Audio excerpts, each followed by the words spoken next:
মুসলমান বন্ধুগণ, গভীর মনোযোগ। হযরত ওমর ফজরের ইমামতি করলেন। ফজরের ইমামতি করলেন হযরত আলী রাদিয়াল্লাহু তাআলা ওমরের পিছনে ফজরের সালাত পড়লেন। সালাত পড়ে বসে আছেন আলী রাদিয়াল্লাহু তাআলা বসে আছেন। হযরত ওমর বসে বসে পাবলিকের দিকে তাকিয়ে তাসবিহ পড়তেছেন। এমন সময় একজন মহিলা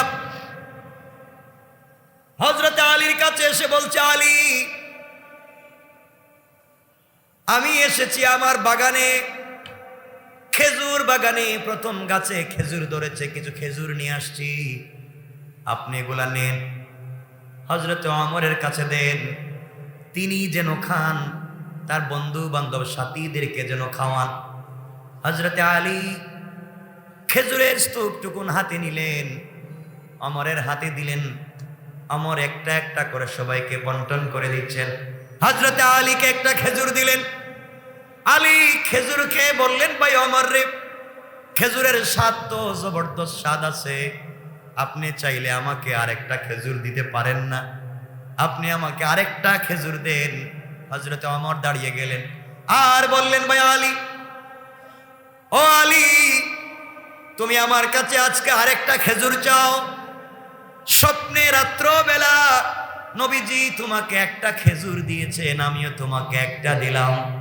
নবীজি যদি দুইটা খেজুর তোমাকে দিত, আমি ওমরও তোমাকে দুইটা দিতাম।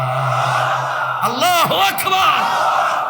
আলী আশ্চর্য স্বপ্ন দেখলাম আমি, এখন পর্যন্ত কারো কাছে বলিও নাই, ওমর জানলো কেন? কাশ তার নাম কলবকে ওই জায়গায় পৌঁছে দেন, রুহানিয়ত পয়দা করেন, ঈমানকে তাজা করেন, তাকওয়ার জায়গাটাকে কমপ্লিট করেন, তো আপনি ওমরের মতো জানতে পারবেন। সুবহানাল্লাহ বলেন। কেমন তাকওয়া ছিল এই ওমর!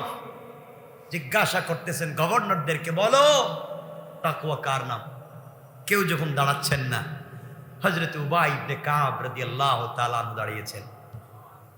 উবাই ইবনে কাব তো আরেক কথা, উবাই ইবনে কাব এমন একজন সাহাবী যিনি 7 কেরাতে কোরআন শরীফ পড়তে পারতেন, 7 ভাবে কোরআন শরীফ পড়তে পারতেন। হযরতে আল্লাহ পাক রব্বুল ইজ্জত ওয়াল জালাল রাসূল পাককে বলছেন, আপনি উবাইয়ের কাছ থেকে কোরআন তেলাওয়াত শুনেন। সুবহানাল্লাহ বললেন। হযরত উবাই ইবনে কাব রাদিয়াল্লাহু তাআলা আনহু বলছেন, ওমর খলিফাতুল মুসলিমিন, আপনি কি সত্যি তাকওয়া জানতে চাচ্ছেন? ওমর বলেন, আমি জানতে চাই তাকওয়া কার নাম। উবাই ইবনে কাব বলছেন, ওমর, আপনি কি কোনোদিন কণ্টকাকীর্ণ পথ, কাঁটাওয়ালা পথ, সাপ বিচ্ছুর পথ, এমন পথ দিয়ে কি কোনোদিন হেঁটেছেন? ওমর বলছেন, কেন হাঁটবো না? জীবনে কত বন জঙ্গলে হাঁটাহাঁটি করেছি, কীট ছিল, সাপ ছিল, বিচ্ছু ছিল, বড় বড় অনেক কত কিছু ছিল, কাঁটা যুক্ত রাস্তা দিয়ে হেঁটেছি, কেন হাঁটবো না? উবাই ইবনে কাব বলছেন, আপনি বলেন, এই কাঁটা যুক্ত রাস্তা দিয়ে হাঁটবার সময় আপনি কেমনে হেঁটেছেন? আমার জবাব দিচ্ছেন, উবাই ইবনে কাব, আমি হাঁটতে গিয়ে আমার কাপড়গুলাকে এমনভাবে আমি আটকে ধরেছি যেন আমার শরীরে একটা কাঁটা বিধুক্ত দূরের কথা, আমার কাপড়েও যেন কাঁটা না লাগে। আমি এত সচেতনতার ভিত্তিতে পা ফেলেছি যেন কোনো বিচ্ছুর উপরে পা পড়ে না যায়। এর মাধ্যমে, সচেতনতার মাধ্যমে আমি আমাকে হেফাজত করেছি, আমার কাপড়গুলাকে হেফাজত করেছি। উবাই ইবনে কাব বললেন, তার নামই তাকওয়া। ওমর বললেন, বুঝায়া দেন।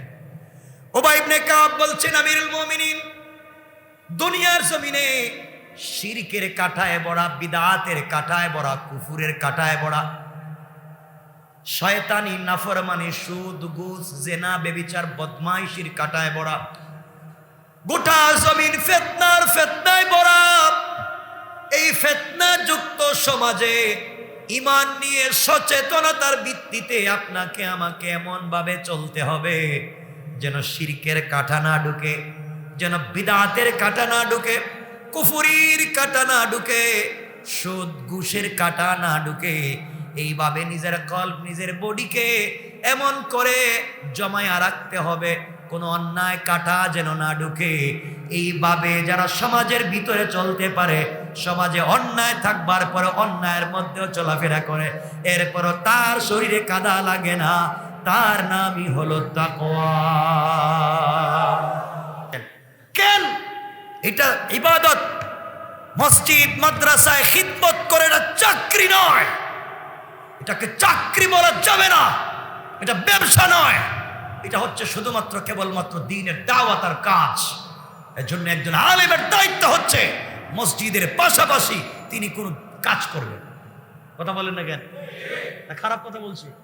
বাংলাদেশে তো ফিরি ফিরি খাচ্ছেন, যান না একটু ইউরোপ আমেরিকায়, দেখবেন হুজুর সালাম ফিরিয়েই ব্যবসা করতে দোকানে বসে গেছে। নাই, সৌদি আরবে যান, হুজুর নামাজ শেষ দোকানদারি করতেছে। আর আমাদের দেশে যদি সালাম ফিরাইয়া হুজুর দোকানে বসে খাইছে, এর পিছনে নামাজই হইতো, ফতোয়া একটা দিয়ে দিল।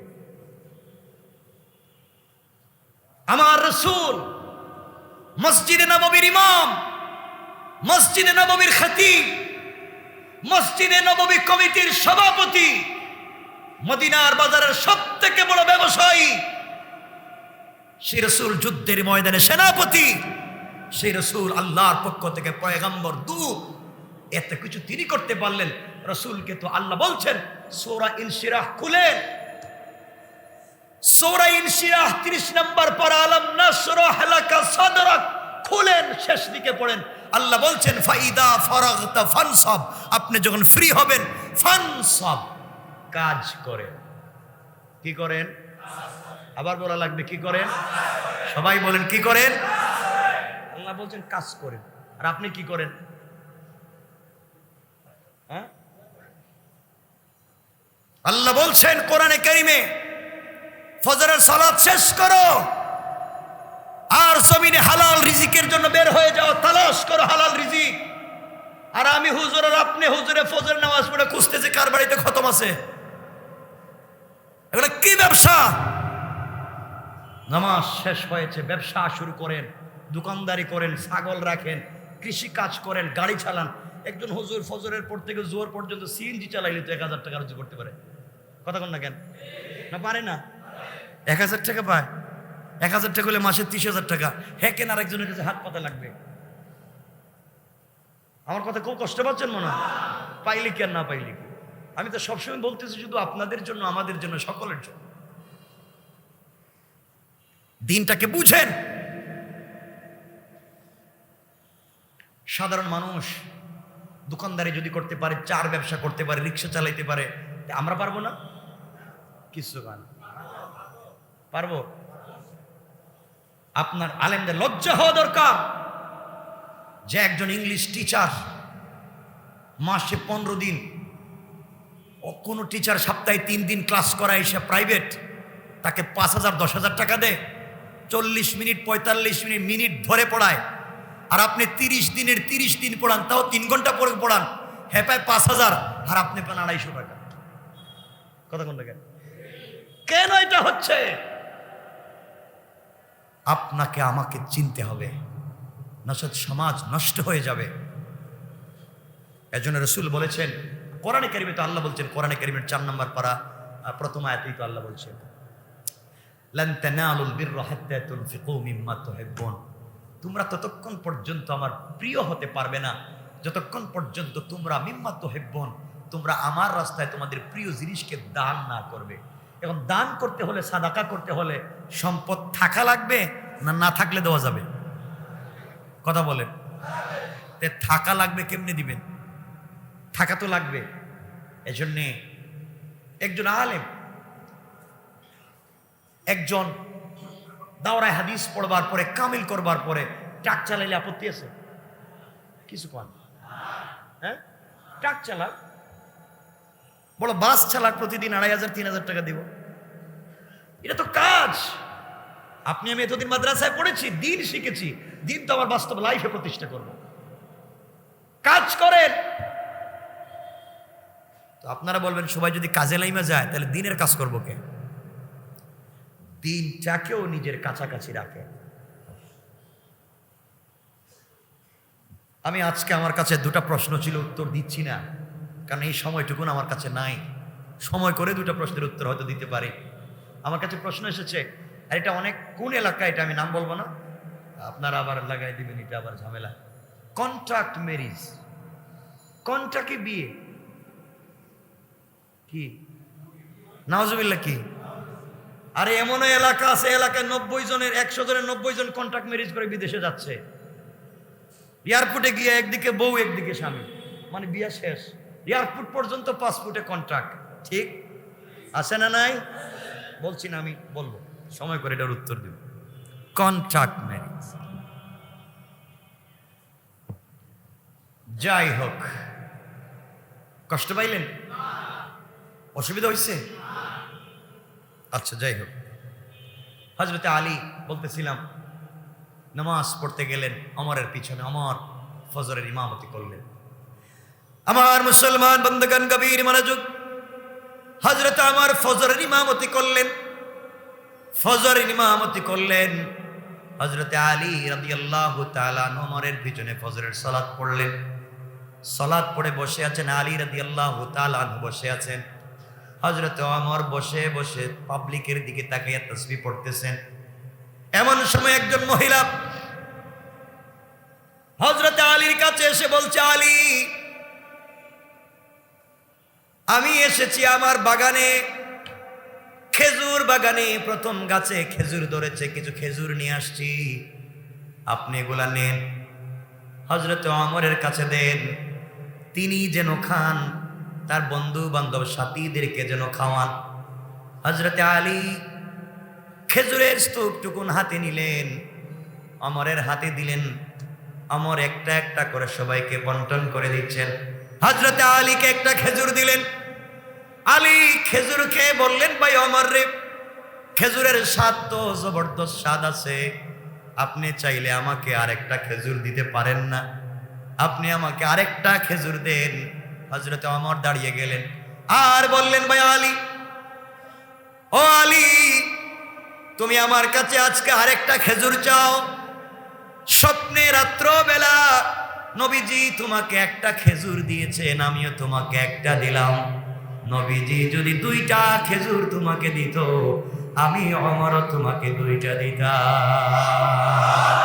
আল্লাহু আকবার।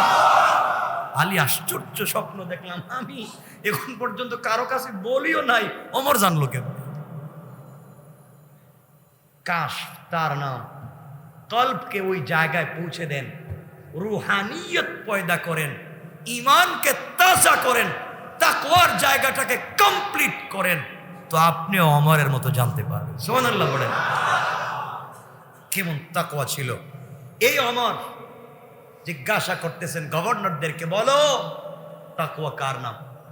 কেউ যখন দাঁড়াচ্ছেন না, হযরত উবাই ইবনে কাব রাদিয়াল্লাহু তাআলা দাঁড়িয়েছেন। উবাই ইবনে কাব তো আরেক কথা, উবাই ইবনে কাব এমন একজন সাহাবী যিনি 7 কেরাতে কোরআন শরীফ পড়তে পারতেন, 7 ভাবে কোরআন শরীফ পড়তে পারতেন। হযরতে আল্লাহ পাক রব্বুল ইজ্জত ওয়াল জালাল রাসূল পাককে বলছেন, আপনি উবাইয়ের কাছ থেকে কোরআন তেলাওয়াত শুনেন। সুবহানাল্লাহ বললেন। হযরত উবাই ইবনে কাব রাদিয়াল্লাহু তাআলা আনহু বলছেন, ওমর খলিফাতুল মুসলিমিন, আপনি কি সত্যি তাকওয়া জানতে চাচ্ছেন?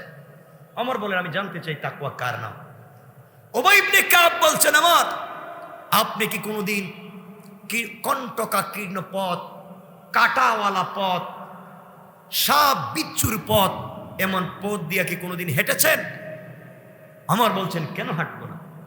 জীবনে কত বন জঙ্গলে হাঁটাহাঁটি করেছি, কীট ছিল, সাপ ছিল, বিচ্ছু ছিল, বড় বড় অনেক কত কিছু ছিল, কাঁটা যুক্ত রাস্তা দিয়ে হেঁটেছি, কেন হাঁটবো না? উবাই ইবনে কাব বলছেন, আপনি বলেন, এই কাঁটা যুক্ত রাস্তা দিয়ে হাঁটবার সময় আপনি কেমনে হেঁটেছেন? আমার জবাব দিচ্ছেন, উবাই ইবনে কাব, আমি হাঁটতে গিয়ে আমার কাপড়গুলাকে এমনভাবে আমি আটকে ধরেছি যেন আমার শরীরে একটা কাঁটা বিধুক্ত দূরের কথা, আমার কাপড়েও যেন কাঁটা না লাগে। আমি এত সচেতনতার ভিত্তিতে পা ফেলেছি যেন কোনো বিচ্ছুর উপরে পা পড়ে না যায়। এর মাধ্যমে, সচেতনতার মাধ্যমে আমি আমাকে হেফাজত করেছি, আমার কাপড়গুলাকে হেফাজত করেছি। উবাই ইবনে কাব বললেন, তার নামই তাকওয়া। ওমর বললেন, বুঝাইয়া দেন। উবাই ইবনে কাব বলছেন, আমিরুল মুমিনিন, দুনিয়ার জমিনে শিরকের কাঁটায় ভরা, বিদআতের কাঁটায় ভরা, কুফুরের কাঁটায় ভরা, শয়তানি, নাফরমানি, সুদ, ঘুষ, জেনা, ব্যভিচার, বদমাইশির কাঁটায় ভরা, গোটা জমিন ফিতনায় ভরা। এই ফিতনাযুক্ত সমাজে ঈমান নিয়ে সচেতনতার ভিত্তিতে আপনাকে আমাকে এমন ভাবে চলতে হবে যেন শিরকের কাঁটা না ঢুকে, যেন বিদআতের কাঁটা না ঢুকে, কুফরির কাঁটা না ঢুকে, সুদ ঘুষের কাঁটা না ঢুকে। এইভাবে নিজের কল্প, নিজের বডিকে এমন করে জমায়া রাখতে হবে কোনো অন্যায় কাঁটা যেন না ঢুকে। এইভাবে যারা সমাজের ভিতরে চলতে পারে, সমাজে অন্যায় থাকবার পরে অন্যায়ের মধ্যেও চলাফেরা করে, এরপরও তার শরীরে কাদা লাগে না, তার নামই হলো তাকওয়া। সহজ ভাষা ওই যে বাইম মাছ, বাইম মাছ চিনেন না? আর কি মাছ চিনেন? গুত্তুম মাছ চিনেননি? একজনও চিনেন না? চিনেন তো, খাননি, এটা ভালো জিনিস। বাইম মাছ ও কোথায় থাকে? কোথায়? কাদা লাগে? কাদা লাগে না, থাকি কাদার ভিতরে। তো বাইর যখন হয় তখন তো পরিষ্কারই থাকে। উবাই ইবনে কাব বুঝাচ্ছেন, গোটা সমাজ যদি বিদআতে ভরে যায়, গোটা সমাজ যদি শিরক আর মুনাফিকতে ভরে যায়, আপনি এই সমাজে থেকেও পূর্ণাঙ্গ ঈমান নিয়ে যদি মরতে পারেন, তার নামই হচ্ছে তাকওয়া। পড়েন সুবহানাল্লাহ। আমি বুঝাইতে পারলাম? আল্লাহ পাক বলছেন, এই জন্যই সূরা শুরু করেছেন, ইয়া আইয়ুহান নাস ইত্তাকু, ও মানব সমাজ, আল্লাহকে ভয় করো, তাকওয়া অর্জন করো। এই একটা শব্দের আজকের আলোচনা, আর লম্বা করতে চাই না। রব বুঝাতে চান, আমাকে ভয় করো। তাকওয়া তিন প্রকার। ইত্তাকু যে আল্লাহ বলে, তাকওয়া তিন প্রকার। আজ লম্বা আলোচনার দিকে যাব না, এই শব্দ 1 ঘন্টার উপরে চলে যাচ্ছে, আরো লম্বা সময় চলে যাবে। সংক্ষেপ করে দেই। 1 নাম্বার তাকওয়ার প্রথম নম্বর স্তর হলো কুফরি ছেড়ে দিয়া, কুফরি ছেড়ে দিয়া, শিরিক ছেড়ে দিয়া, কালিমা পড়ে যারা ইসলাম কবুল করে, তার প্রথম দরজার তাকওয়া, প্রথম প্রকারের মুত্তাকি যারা কুফরি ছেড়ে দিয়া মাত্র কালিমা অর্জন করেছে, কালিমা পড়েছে। 2 নম্বরের মুত্তাকি হলো তারা যারা ঈমান আনবার পরে সমাজে চলতে গিয়ে সগীরা কবিরা শিরিক বিদআত থেকে নিজেকে বাঁচায়া রাখে। এরা হলো 2 নম্বরের মুত্তাকি, দ্বিতীয় পর্যায়ের মুত্তাকি। চূড়ান্ত পর্যায়ের মুত্তাকি হলো তারা যারা 24টা ঘন্টা আল্লাহ আল্লাহ বলা থেকে যত জিনিস বাধা প্রদান করে, আল্লাহর নামকে যেই জিনিসগুলা মাথা থেকে বলিয়ে দেয়, ওই সমস্ত জিনিস ছেড়ে দিয়া 24টা ঘন্টা ব্যবসা করে আল্লাহর নাম মনে রাখে, দুনিয়ার কাজে থাকে আল্লাহর নাম মনে রাখে, ড্রাইভিং করে আল্লাহর নাম মনে রাখে, রিক্সা চালায় আল্লাহর নাম মনে রাখে, সুইপারের কাজ করে আল্লাহর নাম মনে রাখে, কৃষি কাজ করে আল্লাহর নাম মনে রাখে। 24টা ঘন্টা আল্লাহর নাম তার জবান থেকে যায় না। এটা হলো চূড়ান্ত পর্যায়ের মুত্তাকি। আর আল্লাহ বলছেন, এই মুত্তাকি সম্পর্কে আল্লাহ বললেন, ইন্না আকরামাকুম ইনদাল্লাহি আতকাকুম। আল্লাহ রাব্বুল ইজ্জতুল জালাল বললেন, ওই পর্যায়ের মুত্তাকি তাকওয়াওয়ালা যারা হয়ে যায়, তারা ইন্তেকাল করতে দেরি হবে, আমি আল্লাহর জিম্মাদারিতে জান্নাতে যেতে 1 মিনিটও দেরি হবে না। কোন সুবহানাল্লাহ। সুতরাং আমরা পারবো তো ইনশাআল্লাহ। আল্লাহ পাক এই তাকওয়া বুঝাবার জন্য, যেটা আইন দিয়ে হয় না, প্রশাসন দিয়ে হয় না, কারণ প্রশাসন পিটায়। তো কথা আর একটা চলে আসছে, 1 মিনিটে বইলে দিই। 2 বন্ধু, কয় বন্ধু? 2 বন্ধু। একজন রে ধরছে পুলিশ, একজন রে আবার কোন একজন রে পুলিশ, আর আরেকজন রে ধরছে তবলিগওয়ালা। 2 জন রে 2 জনে নিয়ে গেছে গা।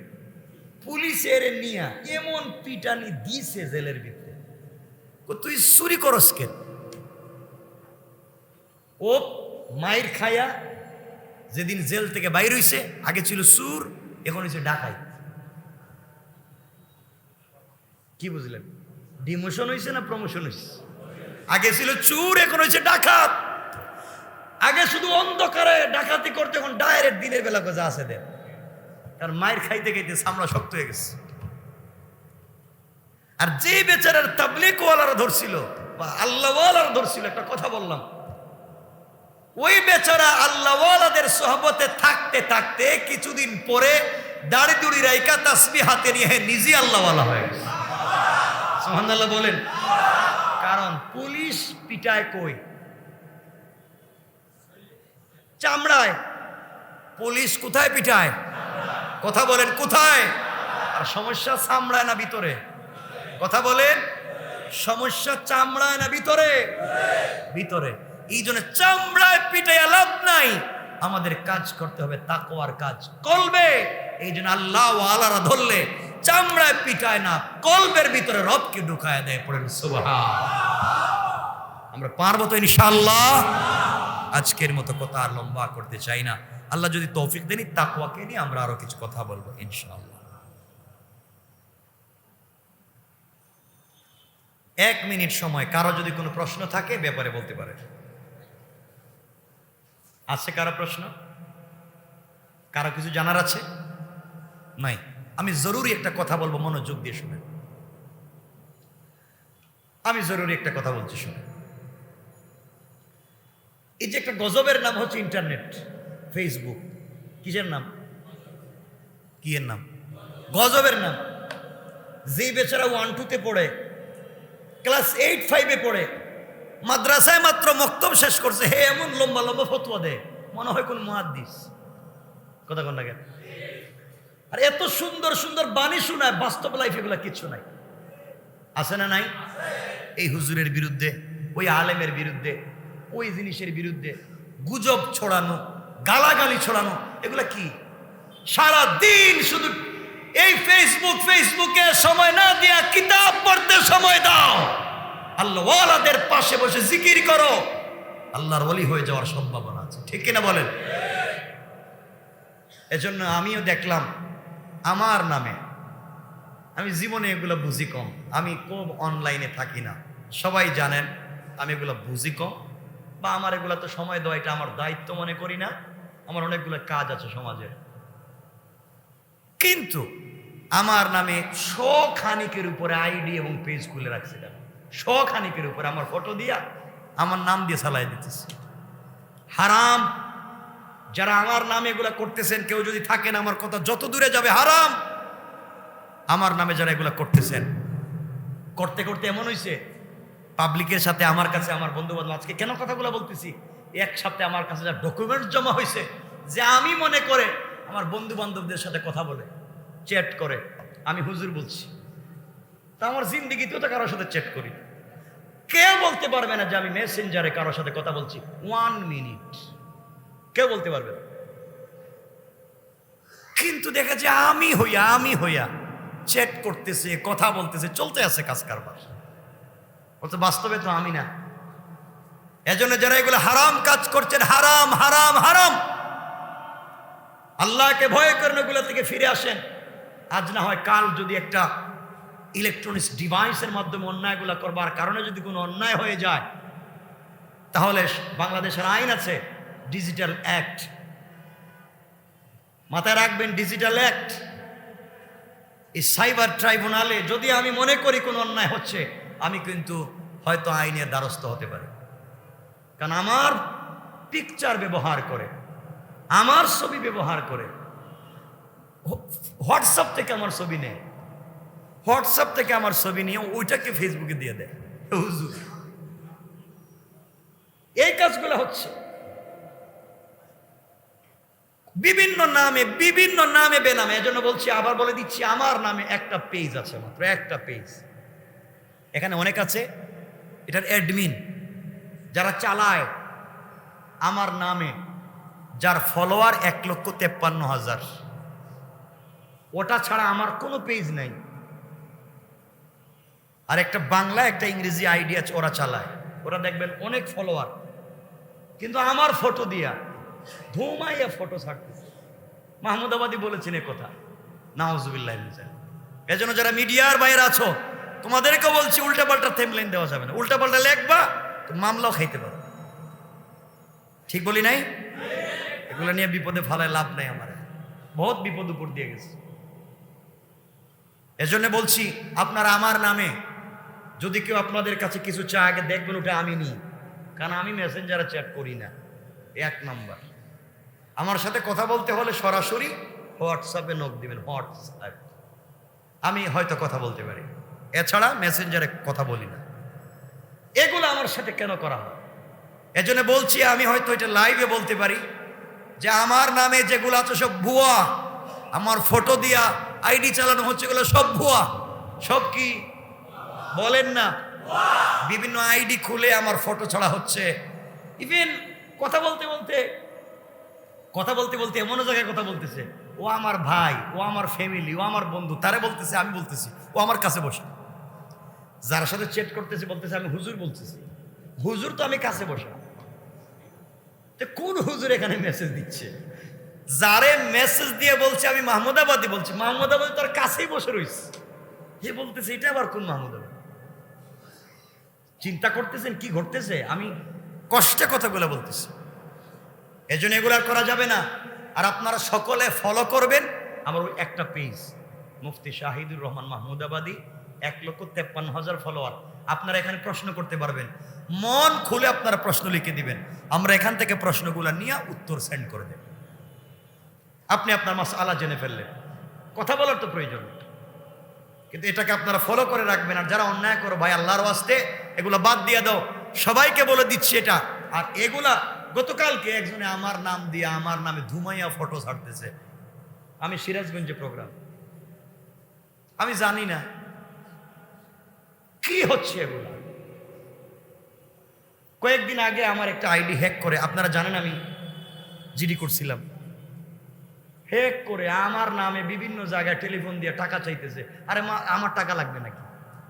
আমি হুজুর বলতেছি, হঠাৎ একটা বিপদ হয়ে গেছে, কিছু টাকা দেন। নাউজুবিল্লাহ বলেন, কি হচ্ছে এগুলা? এই জন্য পরিষ্কার করে দিচ্ছি। কিন্তু বলতে বলতে এই কথাও বলতেছি, আজ সন্ধ্যা 7টায় গিয়েছিলাম শাপলা চত্বরে, আমার ডায়েরি, আমার আইডি এবং কিছু ডকুমেন্টস ওখান থেকে হারিয়ে গিয়েছে। পুরা 2022-23 সালের প্রোগ্রামের ডেট যারা 31শে মার্চ পর্যন্ত নিয়েছেন, আগামী 2023 সালের 31শে মার্চ পর্যন্ত যারা আমার প্রোগ্রাম নিয়েছেন, আমার সব হারিয়ে গিয়েছে। আজকে শাপলা চত্বর থেকে কে বা কারা নিয়ে গেছে। এই জন্য আপনারা যারা তাড়াতাড়ি যোগাযোগ করবেন। আমি সবাইকে বলে দিচ্ছি, মিডিয়ার মাধ্যমে হয়তো এটা বলে দিচ্ছি, যোগাযোগ করবেন।